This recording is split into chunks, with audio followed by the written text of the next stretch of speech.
তিনি সারা জীবন যা বলেছেন কখনো জনগণের বিরুদ্ধে বা রাষ্ট্রের বিরুদ্ধে গেছে এমন কোনো কথা তিনি বলেন নাই। যখন উনি ক্ষমতায় ছিলেন তখনও দেশের জন্য, সাধারণ মানুষের অধিকারের জন্য কাজ করেছেন।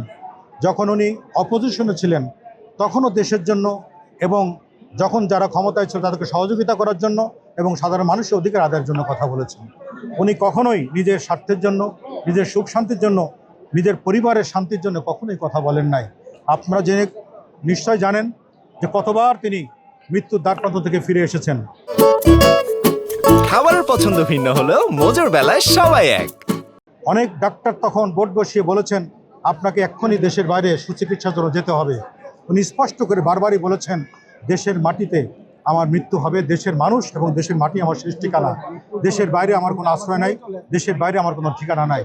তিনি মৃত্যুবরণ করে মৃত্যুর কোলে ঢলে পড়ে প্রমাণ করলেন যে দেশটিতে এবং খালেদা জিয়া কথা এবং কাজ, তার কর্ম এবং তার বক্তব্য সবসময় উনি দেশের জন্য, মানুষের জন্য বলে গেছেন। আজকে তিনি প্রমাণ করেছেন এই দেশের মাটিতে ঘুমিয়ে আছে। দেখেন আমাদের সামনেই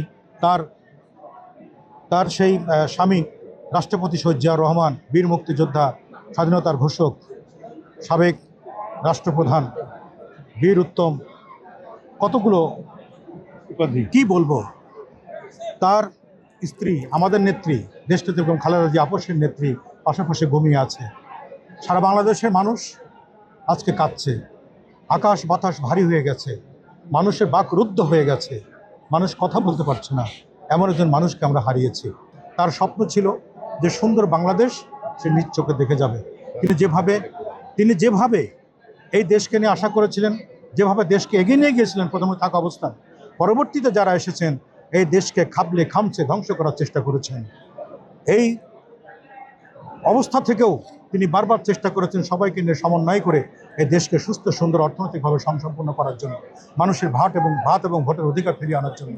সেই কাজটি আমার বিশ্বাস এবং সাধারণ মানুষের ধারণা এবং ইতিমধ্যেই তিনি বিশ্বাস অর্জন করেছেন রাষ্ট্রপতি শহীদ জিয়াউর রহমান এবং দেশনেত্রী এবং খালেদা জিয়ার সুযোগ্য সন্তান জনাব তারেক রহমান সে কাজটি সমাপ্ত করবেন।